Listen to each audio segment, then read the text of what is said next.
안녕하세요. 한국의 현대문화의 한명섭입니다. 1강에서는 문화란 무엇인가에 대해서 알아보도록 하겠습니다. 1강에서는 문화의 어원, 문화의 정의와 문화를 보는 관점, 문화의 연구 방법 이렇게 세 가지 분야에 대해서 알아보도록 하겠습니다. 첫 번째, 문화의 어원에 대해서 살펴보겠는데요. 문화의 의미를 알아보기 위해서 문화는 굉장히 폭넓은 분야에 대해서 다루기 때문에 의미 정의하기가 쉽지 않습니다. 그래서 오늘은 문화의 상대적인 의미에 대해서 알아보면서 거꾸로 문화의 구체적인 내용을 알아보는 방법을 사용해 보려 합니다. 그래서 문화의 반대말은 무엇일까? 라고 질문을 드려보면 혹시 야만이나 미개라는 말을 떠올리시는 분들이 계실 것 같습니다. 야만이나 미개는 다른 문화에 대한 비하의 의미가 담겨 있다고 말씀드릴 수가 있습니다. 자민족 중심주의적인 것으로 우리는 미개하지 않고 다른 쪽은 미개하고 야만하다라는 그런 생각이다라고 말씀드릴 수 있을 것 같습니다.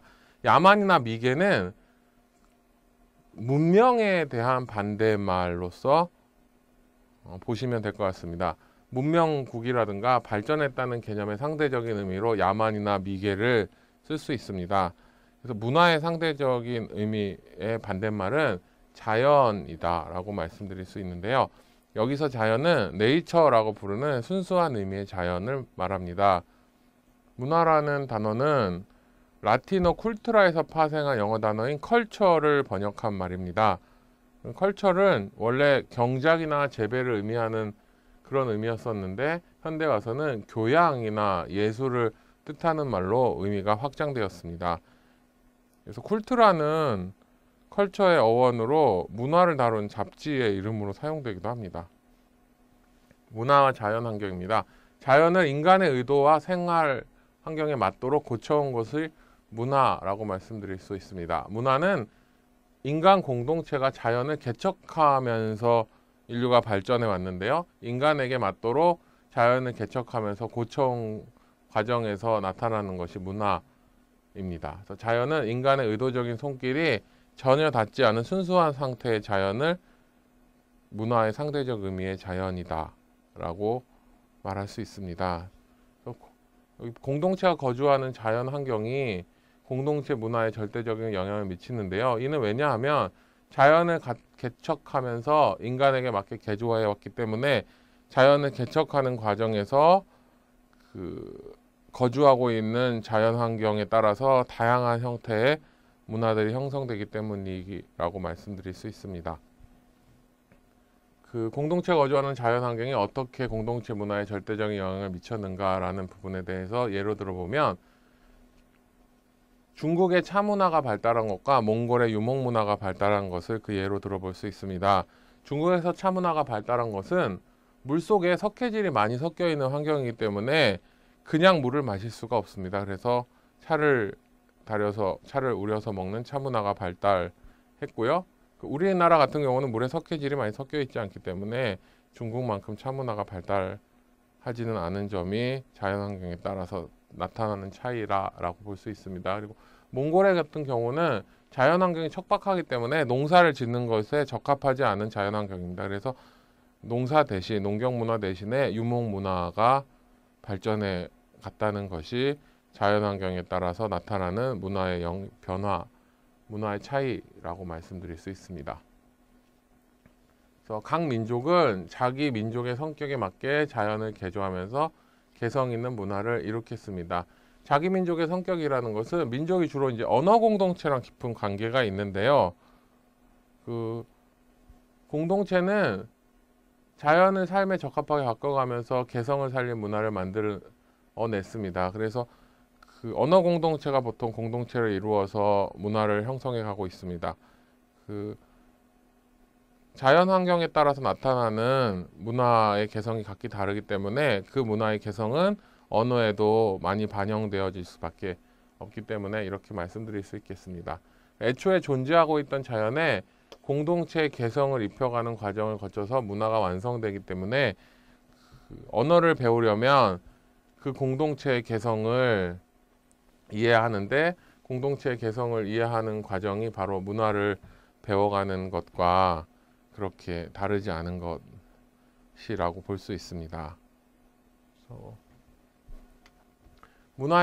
문화에는 각 언어 공동체의 개성이 들어 있습니다. 문화는 아까 자연 환경 영향을 많이 받았고 또 그것이 언어에도 깊은 영향을 주기 때문에 언어 공동체의 개성이 들어 있으며 후대로 이어져 내려옵니다. 그래서 언어를 배우기 위해서는 문화 학습이 필수적인 요소라고 말할 수 있습니다. 문화는 삶의 다양한 문화에 걸쳐서 영향을 주고 있는데요. 큰 부분에서도 영향을 줄 수 있겠지만 아주 작은 부분에까지도 영향을 미치고 있습니다. 그래서 문화의 차이는 모든 삶의 영역에 걸쳐 있기 때문에 저희들이 언어를 사용하는 장인 삶의 각 부분에서 문화를 모른다면 적절한 언어 생활을 할 수가 없습니다. 그래서 한국어나 외국어를 학습할 때는 문화에 대한 이해가 필수적이다라고 말씀드릴 수 있겠습니다. 그다음에 타문화를 접했을 때 자문화에 대한 인식이 구체적으로 다가온다. 인데요. 자기 문화만 알고 있을 때는 자기 문화가 구현되는 방식이 굉장히 당연한 것이다 라고 생각할 수 있지만 사실은 당연한 것은 없고 여러 역사적인 과정을 거치면서 그런 문화가 형성돼 왔는데요. 그런 것을 알기 위해서는 자기 문화 안에 머물러 있을 때는 알기가 어렵고요. 다른 문화를 만났을 때 그 어떤 문화적 충격을 겪으면서 자문화에 대해서 알 수 있는 그런 계기가 만들어지기 때문에 타 문화를 접했을 때 자문화에 대한 인식이 구체적으로 다가온다 라는 부분을 이해할 수 있겠습니다. 다음에 한 공동체를 이해하기 위해서는 그들의 문화를 이해하려는 노력이 반드시 필수적으로 이렇게 따라오게 되는데요. 한 공동체라고 했을 때 그 언어 공동체라고 이해하면 훨씬 더 쉬울 것 같습니다. 한 언어 공동체를 이해하기 위해서는 그 언어 공동체만의 문화를 이해해야지 그 언어에 대해서도 이해할 수 있다. 이렇게 말씀드릴 수 있습니다. 그러면 문화의 정의와 문화를 보는 관점에 대해서 말씀드리겠습니다. 문화란 무엇인가? 라는 질문은 굉장히 많은 의미를 포괄하고 있기 때문에 정의하기가 어렵지만 여기에서는 이렇게 간략하게 정리를 해보고 뒤에 가서 문화에 대한 좀 더 다양한 학자들의 견해를 말씀드리겠습니다. 문화란 어떤 상징 행위를 말하기도 하고요. 전 인류의 기억 속에 남아있는 것이고 사회 성원으로서 획득한 지식이나 신앙, 예술, 도덕, 법률, 풍습 굉장히 다양한 영역이죠. 및 기타의 기능, 관습 등을 포함하는 복합적인 전체다. 이렇게 말씀드릴 수 있습니다. 그리고 상호작용하는 사람들이 소유하는 의미, 가치, 규범과 이러한 의미들이 객관하고 사회하고 전달하는 매체의 전부 이런 긴 의미 규정을 하고 있는데요. 이것만 보아서는 구체적으로 이해하기 어려운 부분이 있습니다.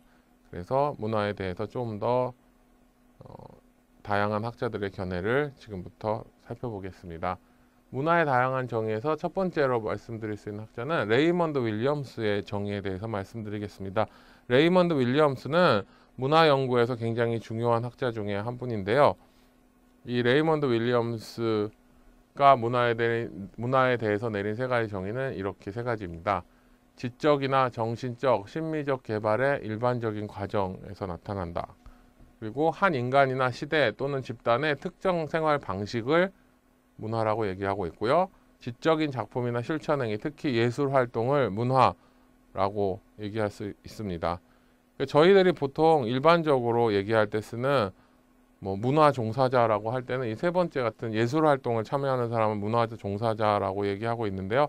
한국어 교육에서 관심을 가지고 있는 문화는 이 예술 활동 쪽보다는 오히려 이 두 번째인 한 인간이나 시대 또는 집단의 특정 생활 방식이 더 중요하게 관심을 가져야 되는 부분이다라고 말씀드릴 수 있습니다. 자, 다음으로 또 다른 학자들의 견해를 들어보도록 하겠습니다.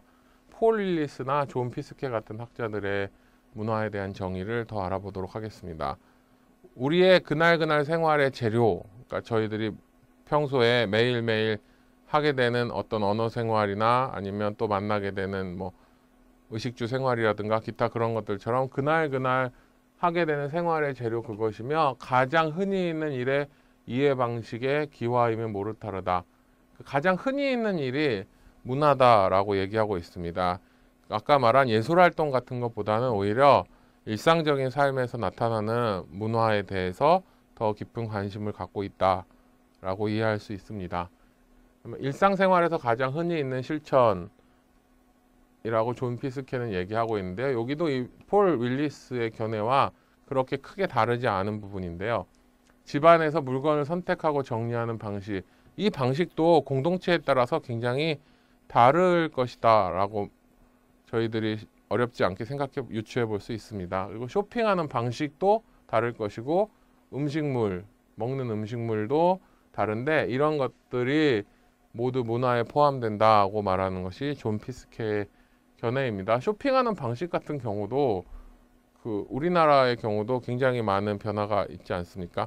그러니까 과거에는 뭐 시장에서 쇼핑을 했다면 지금은 어떤 대형 쇼핑몰이나 아니면 인터넷 쇼핑 같은 것들이 나오게 되는데 그런 변화의 과정을 문화라고 생각하는 것이 이제 존 피스케의 견해입니다. 문화란 생활 방식이나 여러 실천들의 전범위를 가리키는 것인데요. 생활 방식에 해당하는 내용은 이런 것이 있습니다. 관념이나 태도, 언어, 제도, 권력 구조 같은 생활 방식과 문화적인 여러 실천의 전범위, 그러니까 예술 형식, 텍스트는 어떤 책 같은 것이나 아니면 기타 우리들이 해석할 수 있는 재료가 되는 문자로 남겨진 것이라든가 아니면 영화, 만화, 뭐 이런 기타 등등을 전부 말합니다. 그리고 정전, 건축, 대량 생산 상품 같은 것들, 공장에서 대량으로 생산되는 상품 같은 것들도 문화라고 보는 것이 바로 존 피스케, 이 똑같은 사람인데요. 똑같은 학자의 견해라고 볼 수 있습니다. 보면 스튜어트 홀의 견해는 보겠습니다. 특정한 역사적 사회에서의 여러 가지 실천, 표상, 언어, 습관의 현실적이고도 기초적인 영역을 문화라고 정의하고 있습니다. 사람들의 생활에 뿌리를 내리고 그것을 형성하는데 일조가 되는 공유 감각의 여러 형태라고 되어 있습니다. 공유 감각은 영어로 커먼센스죠. 저희들이 상식이라고 말하는 어떤 것인데요. 상식의 여러 형태입니다. 근데 상식이라는 것은 한국인으로 태어나서 한국어를 쓰면서 한국에서 생활한 사람들이 가진 상식과 외국어를 쓰면서 외국에서 성장한 사람이 가진 상식이 인류 보편적인 상식도 있겠지만 인류 보편적이지 않은 언어 공동체만의 특별한 상식이 또 있을 수 있기 때문에 그런 부분에 대해서 학습하지 않으면 올바른 언어를 구사하는데 문제가 될 수도 있기 때문에 이런 공유 감각의 여러 형태를 공부하는 것이 언어를 공부하는 데 있어서 되게 중요한 요소이다라고 말씀드릴 수 있습니다. 그러면 마지막으로 윌리엄스와 피스케, 홀의 문화에 대한 정의인데 앞에 나왔던 사람들 모두의 문화에 대한 정의는 문화가 우리 생활의 모든 영역을 포괄하고 있다. 그러니까 어떤 특정한 영역에 대해서만 다루는 것이 아니고 모든 영역에 전반적으로 다 관심을 가지고 있다는 것이고 또 뿌리가 되는 것으로 우리의 삶과 떼려야 뗄 수 없는 필수 불가결한 것을 다루는 것이다 라고 얘기하고 있습니다. 그래서 삶과 떼려야 뗄 수 없는 어떤 요소들을 문화라고 했을 때 언어를 구사하는 무대나 배경이 될 수 있는 삶을 이해하고 올바르게 거기에 적용을 하려면 문화에 대한 공부나 문화에 대한 정확한 이해가 없이는 올바른 언어를 학습하거나 언어를 사용하는데 문제가 생길 수 있기 때문에 그런 부분을 해소하고자 한국의 현대 문화를 정확하게 이해하고 한국어 수업을 할 때 잘 적용해서 가르쳐야 된다고 볼 수 있습니다. 문화와 한국어 교육인데요. 외국어로서 한국어 교육의 연구 대상은 한 집단의 특정한 생활 방식입니다. 이 한 집단은 한국어 교육이라고 했을 때는 한국어를 쓰는 집단의 특정한 생활 방식입니다. 한국어를 쓰는 집단도 한국에서만 생활하고 있지 않죠. 외국에서 생활하고 있는 교포들이라든가 아니면 또 여러 지역에 살고 있는 한국어를 쓰는 사람들의 경우도 있을 텐데요. 한 집단의 특정 생활 방식인데 한국어를 쓰는 언어 공동체 특정 생활 방식에 대해서 공부합니다. 그래서 한국에서 와서 공부를 하게 되면 한국의 생활 방식에 대해서 공부하게 되는 건데요. 그런 부분을 빨리 접하면 언어 능력이 향상되는데 좀 더 그 시간이 단축될 수 있다고 볼 수 있습니다. 그래서 지적이나 미학적인 것은 물론 교육의 정도, 여가, 운동, 종교적 축제까지 포함하는 광의의 문화에 대해서 전부 다 정통하게 알고 있으면 그 한국어 교육에서 필요한 문화가 다루는 영역이다라고 볼 수 있습니다. 그래서 외국어로서의 한국어 교육에서 문화 연구는 어떤 것을 다루는가 살펴보겠습니다. 한국인에게 영향을 미치면서 지속적으로 생성하고 변화하고 발전하고 있는 문화를 연구합니다. 여기서 보시면 이 문화 앞에 꾸며주는 말이 생성되고 변화하고 발전하고 있다라고 얘기하고 있습니다. 이 생성되고 변화하고 발전하고 있다는 것은 그 문화가 멈춰 있거나 정체되어 있는 것이 아니고 계속해서 새롭게 만들어지고 변화하고 발전해 가고 있다는 것을 의미하는데요. 그렇기 때문에 저희들이 기존에 있던 문화에 대한 이해를 충분히 하고 있다면 새로 생성되고 변화하고 발전하고 있는 문화를 받아들이고 외국어로서의 한국어 교육에 적합하게 그 문화를 잘 적용할 수 있는 능력을 갖추게 되는 것이다 라고 볼 수 있습니다.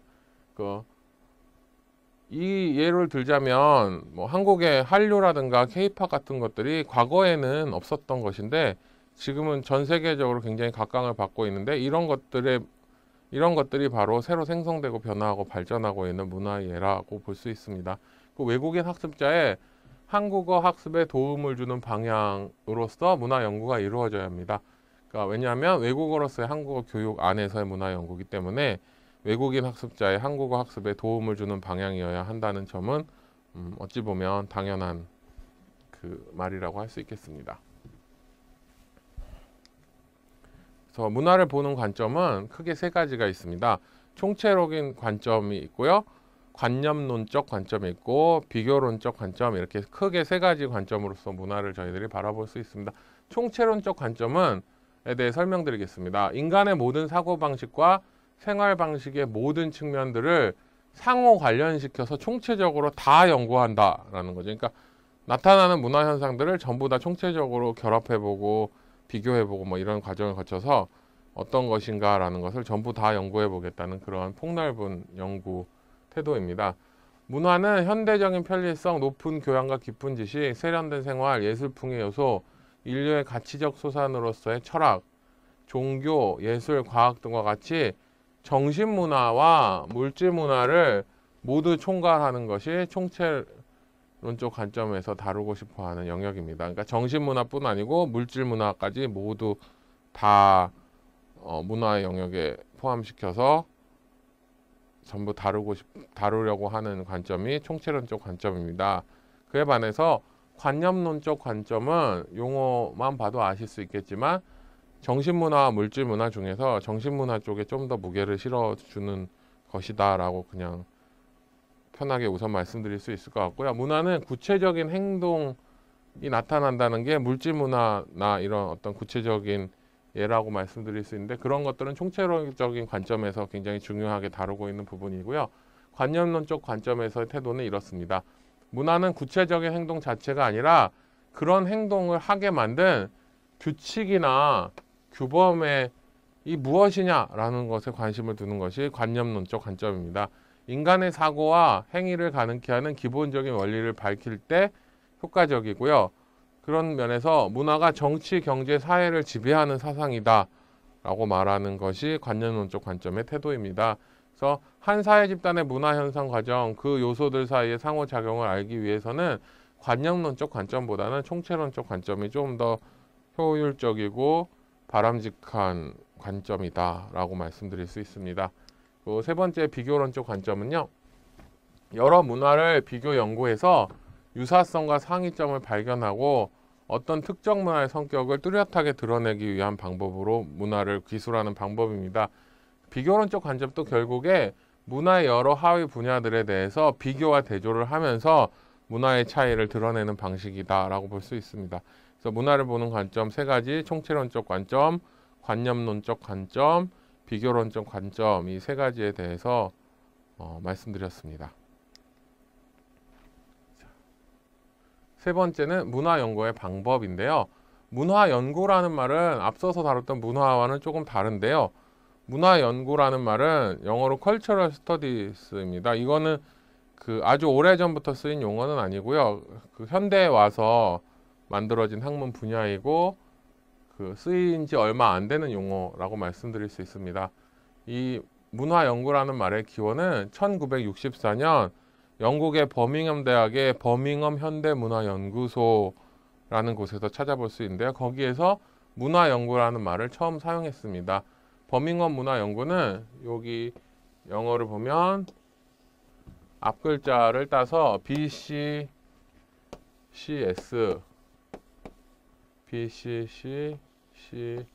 BCCS라고 약어로 줄여서 칭하기도 합니다. 그러니까 1964년이니까 그렇게 오래되지 않은 학문 분야이고요.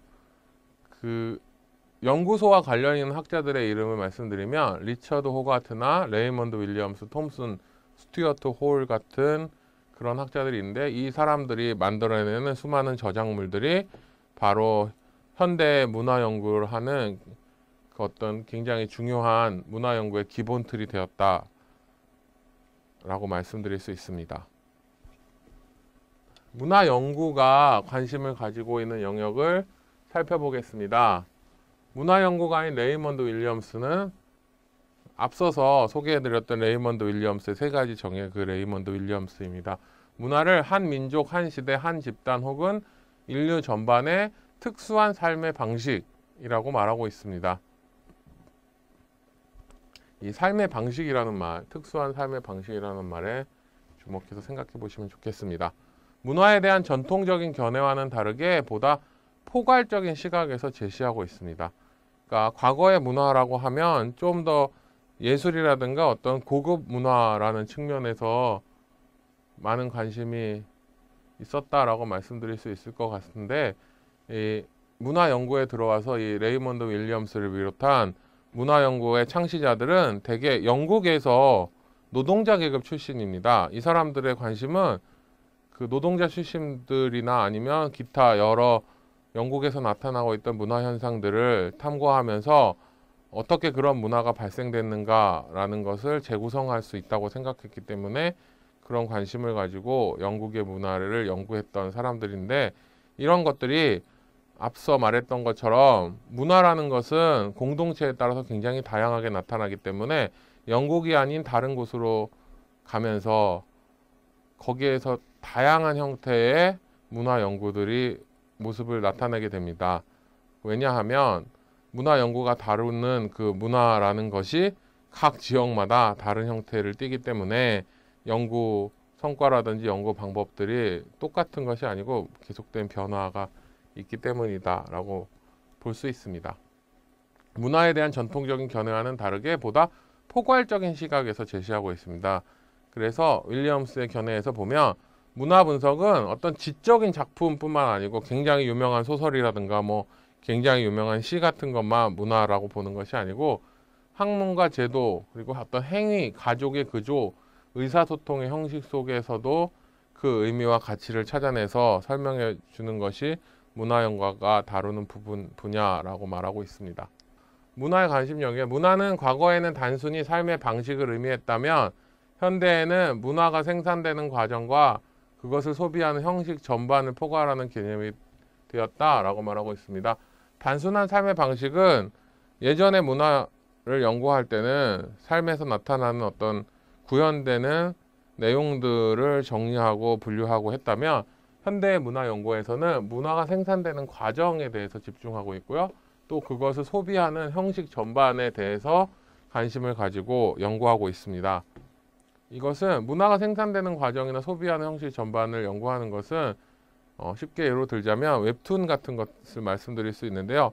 웹툰이라는 문화가 생산되기 위해서는 먼저 인터넷이 발전이 되어 있어야 되고 또 그 인터넷을 사람들이 쉽게 이용할 수 있도록 대중화가 되어 있는 그런 어떤 사회 기반이 갖추어졌을 때 만들어질 수 있는 것이고요. 그 다음에 예전에는 책으로 뭐 길게 보았던 만화를 지금은 굉장히 어떤 몇 컷짜리로 소화해내는 것에 그 차이가 무엇인가, 그런 것을 어떻게 소비하는 것인가를 연구하면서 사람들의 인식에 어떤 변화가 찾아오고 어떤 삶의 양식의 변화가 찾아오는지에 대해서 연구하는 것이 문화 연구가들이 하는 일이다라고 말씀드릴 수 있습니다. 그래서 문화 연구는 지적인 작품뿐만 아니라 학문과 제도, 행위, 가족의 구조, 의사소통의 형식 속에 담긴 의미와 가치를 모두 설명하려고 합니다. 그러니까 과거에 같은 경우는 어떤 뛰어난 작품이나 이런 지적인 작품에 집중을 했다면 지금은 의사소통의 형식이나 같은 굉장히 다양한 삶의 영역에서 여러 가지를 다루고 있는 것이다 라고 말씀드릴 수 있습니다. 최근의 문화연구는 그래서 의미가 어떻게 생산되고 소통되고 어떤 집단에서 어떤 의미들이 공유되는가 등에 관심을 갖습니다. 제가 말씀드린 웹툰 같은 것들을 소비하는 집단이 뭐 청년층, 노년층이 있다면 분명히 그 집단이 있을 것이고 그 집단에서는 그걸 어떻게 받아들이고 어떻게 소비하는가에 대해서 연구를 하게 됩니다. 인간의 삶 속에서 이루어지는 의미의 생산, 소통, 수용의 현상에 주목하게 되는 것이 현대적 의미의 문화 연구가 다루는 내용이라고 이해하시면 될 것 같습니다. 그러니까 문화는 의미의 생산, 소통, 수용 과정과 그 결과의 총체를 말한다 라고 말하는 것이 그 최근 들어 문화에 대해서 정의를 내리는 형식이다 라고 할 수 있습니다. 감사합니다.